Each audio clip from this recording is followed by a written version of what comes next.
Nós não estamos julgando nem a vida pregressa das pessoas, nós não estamos fazendo julgamentos que não sejam daqueles fatos que estão dentro da denúncia e dentro do processo.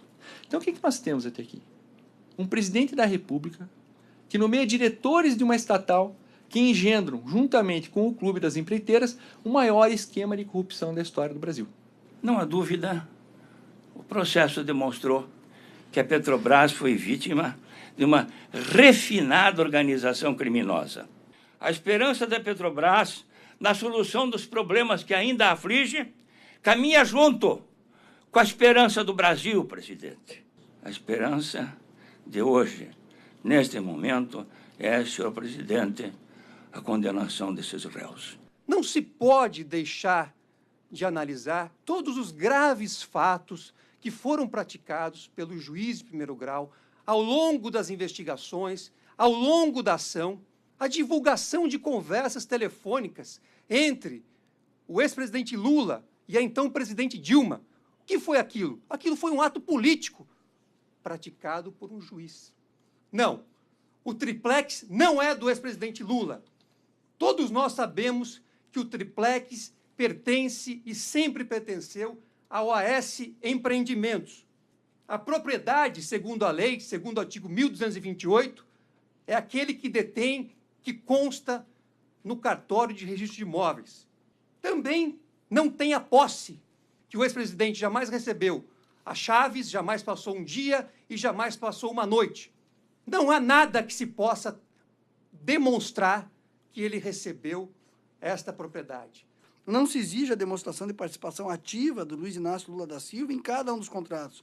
O réu, em verdade, era o garantidor de um esquema maior que tinha por finalidade incrementar de modo subrepetício o financiamento de partidos, pelo que agia nos bastidores para a nomeação e manutenção de agentes públicos em cargos chaves para a organização criminosa. Portanto, relativamente à aquisição do apartamento, reforma, mobiliários, restam demonstradas materialidade e autoria com relação ao réu Luiz Inácio da Silva. As provas diretas e indiciárias são insofismáveis quanto ao recebimento de valores e bens por parte do ex-presidente e o pagamento por parte da OAS por determinação de Léo Pinheiro. Assim, verifica-se das provas carreadas dos autos que o apelante Luiz Inácio Lula da Silva tinha ciência que, apesar da aquisição inicial da unidade, tinha reservada para si a unidade triplex, sem que tivesse vertido recurso para tal aquisição. Não está em jogo só o patrimônio da Petrobras, está em jogo o Estado Democrático de Direito e a própria República Federativa do Brasil. A somatória de ambas as penas arbítrio, em final, a pena de 12 anos e 1 mês de reclusão e 280 dias multa. O regime inicial de cumprimento da pena é o regime fechado. O fato de se tratar de alguém processado por maus feitos praticados quando do exercício da presidência da República é um elemento relevantíssimo, sim, a ser considerado. Submeter a conduta de um presidente ao crivo da censura penal torna presente o que bem destacou o magistrado de primeira instância ao finalizar sua sentença. Não importa o quão alto você esteja, a lei ainda está acima de você.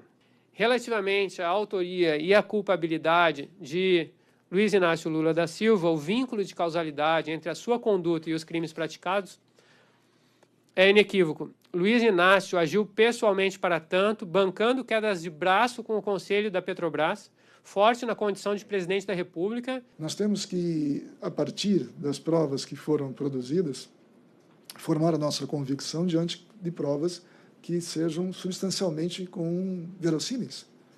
Ou seja, nós não podemos formar a convicção com provas que sejam dúbias, não é? E do que nós temos ao longo do processo é que essas provas se tornaram absolutamente verossímeis. Essa é a segurança que o colegiado, essa é a segurança que o tribunal tem de tomar a sua decisão, porque está diante de provas que resistiram à crítica, está diante de provas que resistiram ao contraponto, ao embate ao longo da instrução. Fossem elas frágeis, fossem elas risíveis, não teriam resistido a esse embate. E resistiram. Portanto, se resistiram, restou provada, restou demonstrada a acusação que veio a juízo. Com essa decisão, tenho proclamado o resultado e declaro os trabalhos encerrados, agradecendo a presença a todos e desejando um bom final de dia.